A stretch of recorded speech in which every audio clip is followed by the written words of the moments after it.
el pensamiento simple para el estudio de hoy es la señal de Jonás, es la resurrección de Jesús. A la mitad del ministerio de 3 años y medio del Señor, la mayoría de los judíos y sus líderes religiosos lo rechazaron como su Mesías.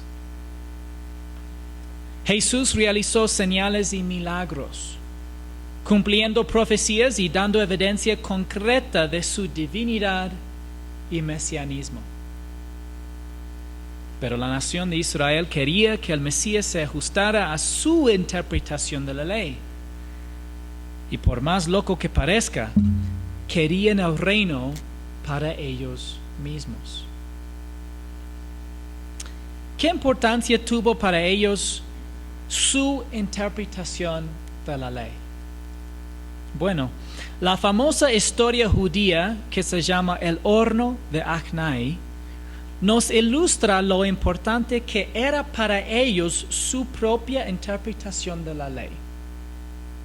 La historia relata cómo un grupo de rabinos concluyó que cierto horno era impuro y solo un solo rabino, el rabino Eliezer, no estuvo de acuerdo, argumentando que no lo era. En la historia, el rabino Eliezer defendió completamente su punto. Cuando sus colegas no quisieron escuchar, él llamó a un algarrobo, un arroyo, e incluso las paredes alrededor de ellos para autenticar su posición. Los otros rabinos ignoraron 3 respuestas milagrosas de la naturaleza. Finalmente, Eliezer invocó al cielo, y Dios respondió desde el cielo diciendo que tenía razón. A lo que el líder de la mayoría de los rabinos respondió confiadamente que la ley no está en el cielo. Al final, Eliezer fue excluido de la comunidad a pesar de ser reivindicado por Dios. Una de las conclusiones de la historia es que el consenso religioso prevalece sobre Dios cuando se trata de determinar la correcta aplicación de la ley. Obviamente, esta es una historia, una leyenda judía, pero demuestra el pensamiento. Y ese pensamiento es que en el fin los rabinos incluso pueden interpretar la ley y su interpretación prevalece sobre Dios. Pero la verdad está determinada por consenso. No. El hecho de que la mayoría de la gente piense algo no lo convierte en realidad ni en verdad. Y obviamente Dios es el que interpreta su propia ley. Los líderes religiosos de la época de Jesús expresaron su decisión definitiva de rechazarlo, alegando que echaba fuera demonios por el poder de Satanás. Y su rechazo al único Salvador garantizó su juicio futuro.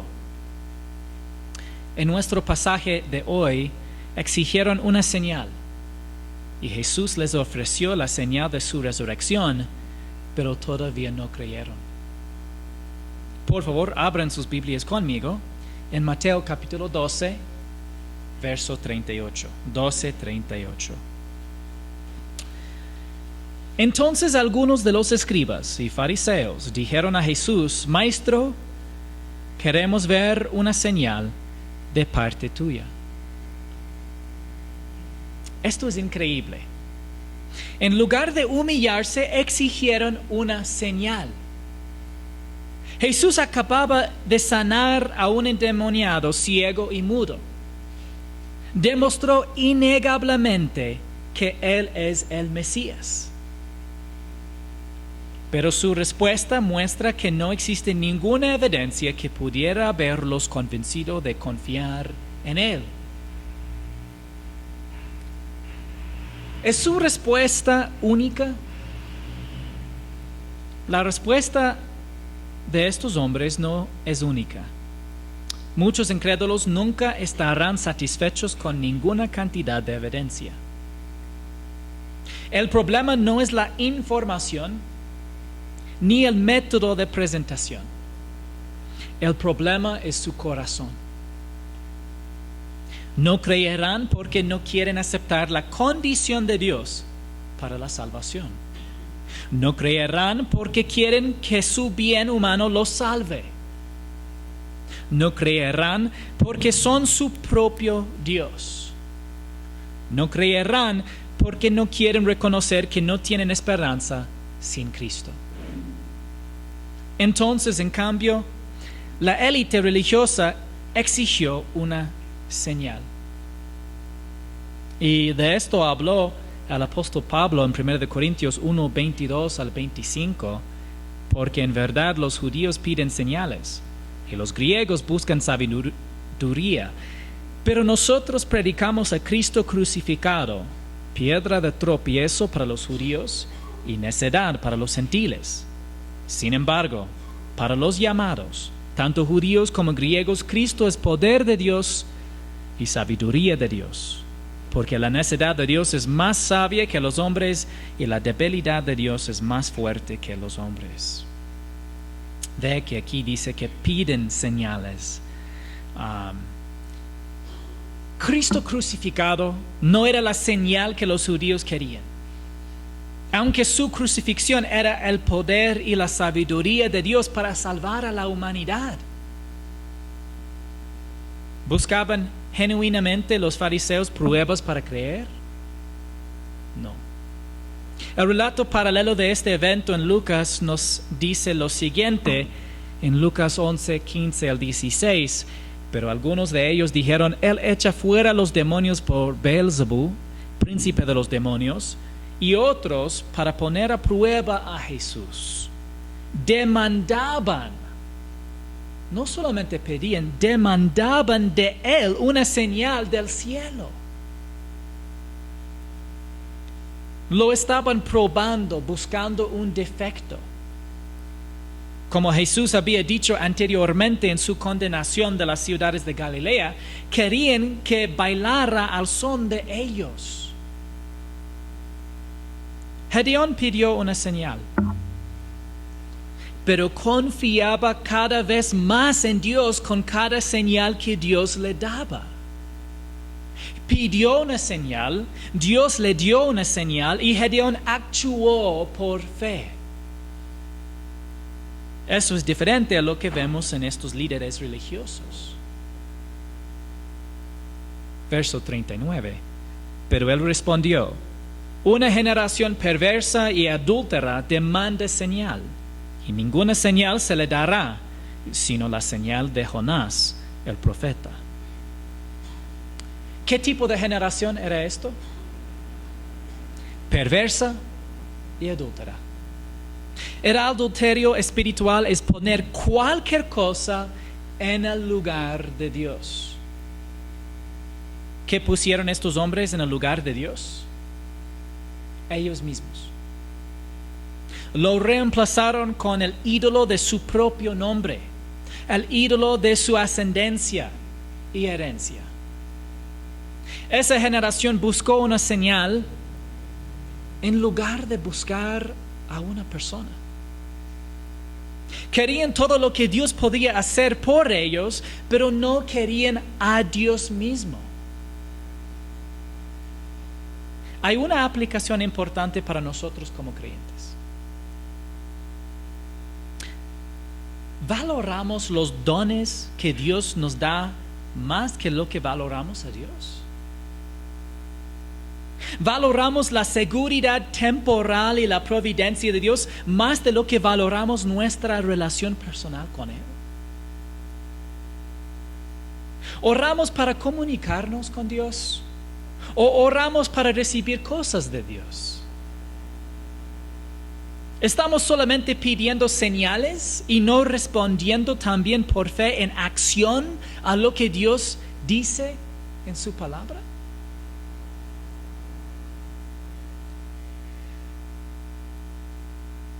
En este momento muy importante en el ministerio de Jesús, Jesucristo cambió el propósito principal de sus milagros. Inicialmente sus milagros demostraron su mesianismo para la nación. Ahora probarían su mesianismo a personas que creyeran. A partir de este momento, la única señal para la nación fue la señal de Jonás. ¿Y cuál es la señal del profeta Jonás? Verso 40. Porque como estuvo Jonás en el vientre del monstruo marino 3 días y 3 noches, así estará el Hijo del Hombre 3 días y 3 noches en el corazón de la tierra. La señal de Jonás es la muerte, sepultura y resurrección de Cristo. ¿Cuál es la historia de Jonás? Bueno, Jonás fue un profeta en Israel. Dios lo envió a predicar a los ninivitas, que eran los peores enemigos de Israel. El profeta odiaba a los ninivitas. Sabía que Dios tendría misericordia de ellos si se arrepentían y predijo con precisión que lo harían. Entonces corrió. Cogió un barco en la dirección opuesta. Pero nadie puede escapar del Creador del universo. Por eso el Señor levantó una gran tormenta en el mar. Y estas son las palabras de los marineros en el barco con Jonás. Entonces invocaron al Señor y dijeron: te rogamos, oh Señor, no permitas que perezcamos ahora por causa de la vida de este hombre, ni pongas sobre nosotros sangre inocente. Porque tú, Señor, has hecho como has deseado. Tomaron pues a Jonás y lo lanzaron al mar, y el mar cesó su furia. Y aquellos hombres temieron en gran manera al Señor, ofrecieron un sacrificio al Señor y le hicieron votos. En Jonás capítulo 1, versos 14 y al 16. Estos hombres anteriormente eran incrédulos. Pero Dios obró para bien la desobediencia de Jonás para que estos hombres llegaran a creer en el único Dios verdadero. Y gloria a Dios. Y el Señor dispuso un gran pez que se tragara a Jonás, y Jonás estuvo en el vientre del pez 3 días y 3 noches. Entonces Jonás oró al Señor su Dios desde el vientre del pez y dijo: en mi angustia clamé al Señor, y Él me respondió. Desde el seno del Seol pedí auxilio, y tú escuchaste mi voz. Pues me habías echado a lo profundo, en el corazón de los mares, y la corriente me envolvió. Todas tus encrespadas olas y tus ondas pasaron sobre mí. Entonces dije: he sido expulsado de delante de tus ojos. Sin embargo, volveré a mirar hacia tu santo templo. Me rodearon las aguas hasta el alma, el gran abismo me envolvió. Las algas se enredaron en mi cabeza. Descendía hasta las raíces de los montes. La tierra con sus cerrojos me ponía cerco para siempre. Pero tú sacaste de la fosa mi vida, oh Señor, Dios mío. Jonás debería haber muerto, y algunos intérpretes de la Biblia creen que murió. Pero su rescate constituyó una resurrección, similar a la resurrección de Isaac, cuando fue ofrecido en un altar por su padre Abraham. Cuando en mí desfallecía mi alma, del Señor me acordé, y mi oración llegó hasta ti, hasta tu santo templo. Los que confían en ídolos vanos, su propia misericordia abandonan. Pero yo, con voz de acción de gracias, te ofreceré sacrificios. Lo que prometí pagaré, las salvaciones del Señor. Mientras el profeta moría, oró al Señor, y el Señor lo rescató. Entonces Jonás alabó al Señor desde dentro del vientre del pez. Entonces el Señor dio orden al pez, y éste vomitó a Jonás en tierra firme. El Señor le habló al pez, y éste le obedeció. Un triste contraste con la desobediencia de Jonás. Podemos encontrar otra aplicación para nosotros. ¿Somos obedientes como el pez o desobedientes como el profeta? Cuando Dios nos dice que hagamos algo que no queremos hacer. A veces Dios nos dice que haga algo que no queremos hacer.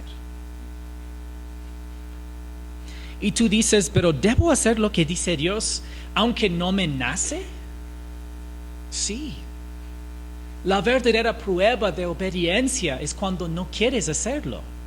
Si tú querías hacer todo lo que te mandara, no fuera una verdadera prueba de obediencia, solamente de hacer por gusto. Aunque debemos gustar de hacer todo lo que Dios nos manda, a veces nos va a mandar a hacer algo que no queremos hacer. Y en este momento prueba si es que verdaderamente somos obedientes. Y esto es parte de la prueba de un verdadero discípulo, no de un verdadero creyente. Hay una diferencia. Quizás Dios quiera que vayas a un estudio bíblico adicional, pero no quieres ir porque te costará algo. No por inscripción, siendo todo ministerio de la iglesia gratis, sino en transporte, tiempo o trabajo. Tal vez Dios quiere que sacrifiques parte de tu trabajo para priorizar la iglesia local, pero no puedes confiar en que Él cubrirá tus necesidades. Tal vez Dios quiere que ministres a otros creyentes de manera personal, como invitarlos a tu casa, pero tienes muchas buenas razones por las que no puedes. Quizás Dios quiere que compartas el evangelio con alguien, pero prefieres que no piensen mal de ti. Son verdaderas pruebas para los creyentes. Es verdaderamente la voluntad de Dios. Y la pregunta es si es que nosotros seremos como el pez que obedeció o el profeta que desobedeció. Muchos maestros piensan que la apariencia física de Jonás se alteró dramáticamente al estar en el estómago del pez. Es posible que los ácidos del estómago del pez le blanquearon la piel y le quemaron el pelo. Si es así, explicaría por qué Jesús dijo que Jonás vino a ser una señal para los ninivitas. En Lucas 11:30 leemos, porque de la misma manera que Jonás vino a ser una señal para los ninivitas, así también lo será el Hijo del Hombre para esta generación. Asimismo, Jesús se convirtió en una señal viva. Uno de los grandes argumentos que el judaísmo ortodoxo apunta contra Jesucristo es que Él no puede ser el Mesías si murió. Es un argumento sorprendente considerando que las Escrituras dicen que la muerte del Mesías es una necesidad profética. Leemos en Isaías 53, versos 8 y 9, por opresión y juicio fue quitado, y en cuanto a su generación, ¿quién tuvo en cuenta que Él fuera cortado de la tierra de los vivientes por la transgresión de mi pueblo? ¿A quién correspondía la herida? Se dispuso con los impíos su sepultura, pero con el rico fue en su muerte, aunque no había hecho violencia, ni había engaño en su boca.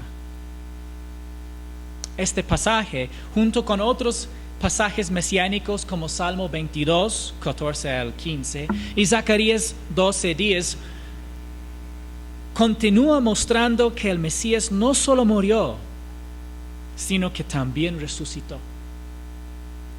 La muerte y resurrección del Mesías se ve claramente en el Salmo 16, 10. porque tú no abandonarás mi alma en el Seol, ni permitirás que tu santo sufra corrupción. La resurrección fue la señal más grande de que Jesús es el eterno Hijo de Dios, el profético Hijo del Hombre, el Mesías, el Salvador y Redentor prometido, Emmanuel, Dios con nosotros.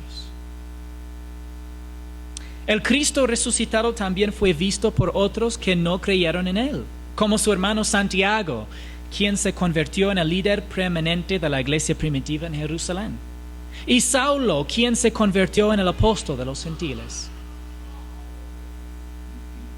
En 1 Corintios 15, versos 3 al 8 leemos: porque yo les entregué en primer lugar lo mismo que recibí, que Cristo murió por nuestros pecados, conforme a las Escrituras, que fue sepultado y que resucitó al tercer día, conforme a las Escrituras, que se apareció a Cefas, es decir, Pedro, y después a los 12. Luego se apareció a más de 500 hermanos a la vez, la mayoría de los cuales viven aún, pero algunos ya duermen. Después se apareció a Jacobo, luego a todos los apóstoles, y al último de todos, como a uno nacido fuera de tiempo, se me pareció también a mí. No se puede subestimar la importancia de la resurrección. Después de la resurrección, ¿cambió la nación de opinión? Tristemente no. El Señor, sabiendo que rechazarían incluso la señal de la resurrección, los denunció diciendo en Mateo 12:41: los hombres de Nínive se levantarán con esta generación en el juicio y la condenarán, porque ellos se arrepintieron con la predicación de Jonás. Y miren, algo más grande que Jonás está aquí.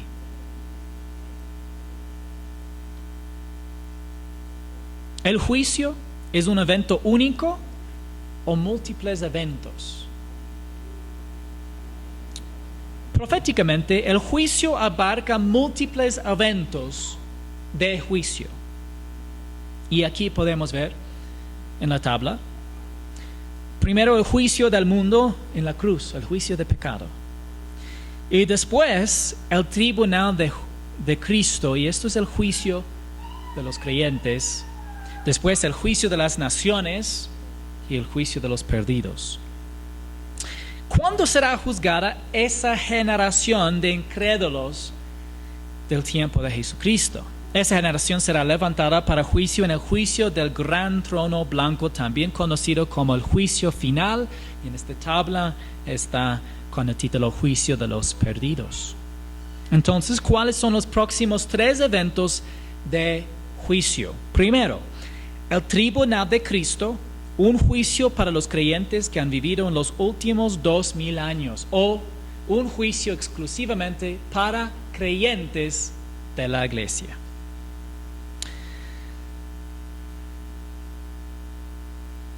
Esto ocurrirá después de que la iglesia sea arrebatada y llevada al cielo. El siguiente es el juicio de Israel, las naciones, los santos del Antiguo Testamento y los mártires de la tribulación, que ocurrirá al final del periodo de la tribulación. Aquí en la tabla, juicio de las naciones. Y el último es el juicio de los incrédulos o los perdidos. Se le llama el juicio del gran trono blanco debido a la siguiente descripción del evento en Apocalipsis 20, versos 11 y 12. Vi un gran trono blanco, y aquel que estaba sentado en él, de cuya presencia huyeron la tierra y el cielo, y no se halló lugar para ellos. También vi a los muertos, grandes y pequeños, de pie delante del trono, y los libros fueron abiertos. Otro libro fue abierto, el cual es el libro de la vida. Y los muertos fueron juzgados por lo que estaba escrito en los libros, según sus obras. Cuando estos incrédulos, grandes y pequeños, estén delante del trono, Jesucristo los juzgará según sus obras. Y recuerden, hermanos, justo terminamos de ver, es el último juicio, el juicio del gran trono blanco, es el juicio de los perdidos, juicio de los incrédulos. Sus obras se pondrán en la balanza contra la perfecta justicia de Dios y no la alcanzarán. La mayoría de la gente piensa que sus buenas obras pueden pesar más que sus pecados. Pero la Escritura es clara en que la paga del pecado es muerte, no buenas obras. Por lo tanto, las buenas obras no pueden justificar a nadie ante Dios. Verso 13 dice: el mar entregó los muertos que estaban en él, y la muerte y el Hades entregaron a los muertos que estaban en ellos, y fueron juzgados cada uno según sus obras. ¿Qué nos dice el hecho de que sus almas estén en el Hades? Que ellos son incrédulos. ¿Por qué? Porque cuando mueren, las almas de los creyentes ya no van al Hades. Antes de la ascensión de Cristo, el Hades tenía dos divisiones, una llamada paraíso y la otra descrita como tormentos.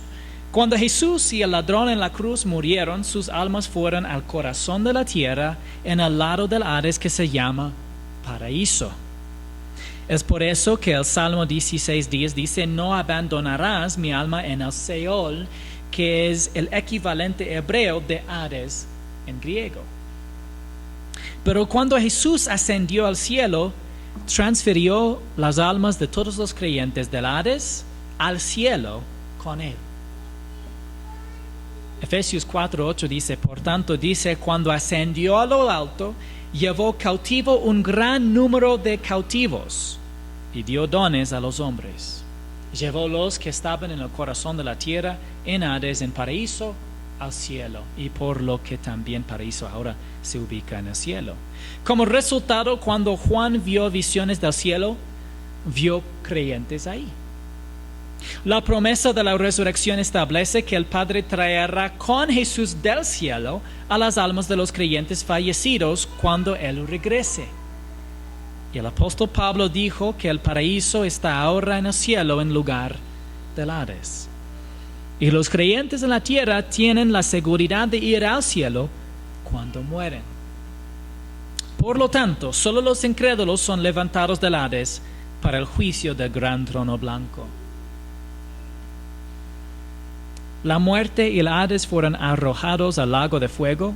Esta es la muerte segunda, el lago de fuego. Y el que no se encontraba inscrito en el libro de la vida fue arrojado al lago de fuego.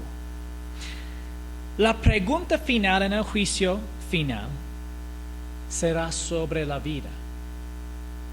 ¿Está tu nombre escrito en el libro de la vida? Si ha confiado en Cristo y en la suficiencia de su muerte en la cruz para su salvación, puede tener completa seguridad de que su nombre está escrito en el libro de la vida y ni vas a estar en este juicio, ni vas a presentar delante de este trono. ¿Qué evidencia se presentará contra la generación que rechazó a Cristo? Volviendo a Mateo 12:41. Los hombres de Nínive se levantarán con esta generación en el juicio y la condenarán, porque ellos se arrepintieron con la predicación de Jonás. Y miren, algo más grande que Jonás está aquí. Nínive recibió menos verdad de un profeta desobediente, que ni quiso que se salvaran, y sin embargo se arrepintieron. Israel recibió más verdad del eterno Hijo de Dios, perfectamente obediente, manifestado en carne humana, y sin embargo se negaron a arrepentirse. Nínive sabía muy poco sobre el único Dios verdadero. Israel era el pueblo escogido por Dios con una rica herencia de la palabra de Dios. Jonás no hizo ningún milagro. Jesús realizó numerosos milagros y señales. Por lo tanto, en el juicio, el testimonio de los ninivitas demostrará que los judíos fueron responsables de su respuesta a la revelación que recibieron. La reina del sur se levantará con esta generación en el juicio y la condenará. porque ella vino desde los confines de la tierra para oír la sabiduría de Salomón. Y miren, algo más grande que Salomón está aquí. La reina del sur vino de muy lejos para escuchar la sabiduría de Salomón y confió en el Dios de Israel. Pero la revelación divina que recibió a través de Salomón no se puede comparar con la revelación divina especial que los judíos del primer siglo recibieron de Jesucristo. Oyeron la palabra de Dios hablada por su autor. Según el capítulo 1 de Romanos, incluso los incrédulos que simplemente reconocen que Dios existe a través del testimonio de la creación son responsables de la revelación divina que han recibido. En otras palabras, si comprende el concepto de Dios de forma personal, entonces es responsable ante Dios. Si no puede comprender el concepto del creador del universo, entonces no es responsable. Por eso los bebés van automáticamente al cielo cuando mueren. Aparte de los bebés y las personas con discapacidades mentales, la mayoría de la humanidad es responsable ante Dios. El problema de la humanidad no es la falta de información, es una falta de fe. Si ver las montañas, las estrellas y el mar puede convencer el corazón del hombre de que Dios existe, cuánto más especial fue la encarnación del mismo Dios. El apóstol Juan escribió más tarde en 1 de Juan, capítulo 1, verso 1, lo que existía desde el principio, lo que hemos oído, lo que hemos visto con nuestros propios ojos, lo que hemos contemplado y lo que han tocado nuestras manos. Esto escribimos acerca del verbo de vida. Vieron, oyeron y tocaron al mismo Salvador bendito que anhelamos nosotros conocer en el cielo. Qué tragedia que la mayoría de su gente lo rechazara. El Señor pasó a describir la inminente condición espiritual de la nación. Cuando el espíritu inmundo sale del hombre, pasa por lugares áridos, buscando descanso y no lo halla. Entonces dice: volveré a mi casa de donde salí. Y cuando llega, la encuentra desocupada, barrida y arreglada. Entonces va y toma consigo otros 7 espíritus más depravados que él, y entrando moran ahí. El estado final de aquel hombre resulta peor que el primero. Así será también con esta generación perversa. Jesús no estaba dando una lección sobre demonología. Estaba describiendo la condición espiritual de la nación. A través de los ministerios de Juan y Jesús, la nación fue limpiada. Pero debido a que la mayoría de la gente y los líderes espirituales no confiaban en Cristo, permanecieron espiritualmente vacíos y su estado espiritual terminó peor que al principio. La señal de Jonás fue la resurrección de Jesucristo. Así como Jonás estuvo en el vientre del pez durante 3 días, así Jesucristo estaría en la tumba durante 3 días.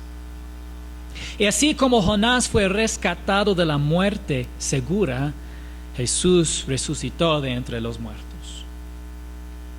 Para la persona perdida, la resurrección auténtica que Jesús realmente es el profético Hijo del Hombre, el Mesías. Y la vida eterna es realmente un regalo gratuito que puedes recibir de Él a través de la fe simple en Él. Para los creyentes, recordemos no ser incrédulos tampoco en Dios. No debemos rechazar a Dios en nuestra vida cristiana como ellos rechazaron a Dios. Si nos da una orden, debemos obedecer como el pez, en lugar de desobedecer como el profeta Jonás. Y si Dios nos da una señal, debemos creer en su palabra y actuar por fe. Muchas veces nosotros decidimos hasta ahí nomás Dios. Es suficiente para mí de aceptar un solo reto en la palabra, de obedecer en un solo tema. Y muchas veces ya reconozcamos hasta el punto en que decimos, Dios, no estoy dispuesto de recibir más bendición espiritual de ti. No estoy dispuesto de confiar en tu palabra, en la suficiencia de tu gracia, de tu poder, de tu control o de tu soberanía. Y hermanos, nosotros debemos hoy decidir, y todos los días decidir, de rendirnos a sus pies, de aceptar su buena, perfecta y agradable voluntad, de recibir la bendición espiritual, de confiar verdaderamente en Él, también con acción, de hacer su voluntad por fe y dependencia en Él y dejar los resultados en sus manos. Y verán, hermanos, es una mucha mejor manera de vivir. Vamos a orar. Padre, las verdades que leemos en tu palabra, mediante tu Espíritu, muchas veces nos convencen de nuestra falta de respuesta de fe. Y Padre, somos débiles, autocentrados, orgullosos, y es difícil para nosotros de simplemente confiar en ti, de saber que tú tienes el control, y así de por un lado de rendir, el otro lado de actuar, pero todo por fe, en dependencia de ti, y de poner toda nuestra esperanza en ti y ver usted actuar por nosotros. Entonces, Padre, pedimos que podamos recordar la importancia de responder por fe durante la semana, que podemos aprender de los ejemplos que encontramos, los ejemplos negativos y también positivos que vemos en la Escritura, y hacer aplicación en nuestras vidas. Y todo el tiempo respondiendo con amor a nuestro Salvador, sabiendo que Él pagó el máximo precio por nosotros cuando murió en la cruz por nuestros pecados. Es en su nombre, en el nombre de Jesucristo, que oramos. Amén.